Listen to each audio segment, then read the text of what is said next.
দেশ বিদেশের বাছাই করা খবর নিয়ে সর্বদাই সত্য সন্ধানী ই নিউজ ভারত।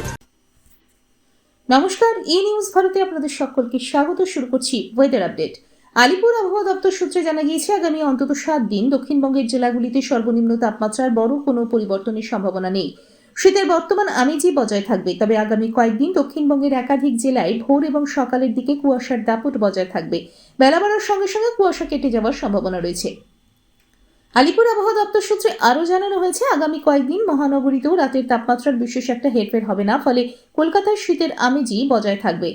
উত্তরবঙ্গে অবশ্য শীতের প্রভাব তুলনামূলকভাবে বেশি। দার্জিলিং এর তাপমাত্রা ঘোরাফেরা করছে 6 ডিগ্রি সেলসিয়াসের আশেপাশে।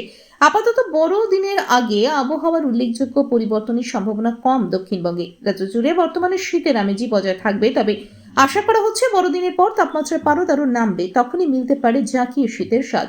আজ কলকাতায় রৌদ্রোজ্জ্বল দিন। আজ কলকাতা ও তার পার্শ্ববর্তী অঞ্চলে দিনের সর্বোচ্চ তাপমাত্রা 25 ডিগ্রি সেলসিয়াস, সর্বনিম্ন 15 ডিগ্রি সেলসিয়াস। বাতাসে আপেক্ষিক আর্দ্রতার পরিমাণ 39%। ব্যুরো রিপোর্ট, ই নিউজ ভারত।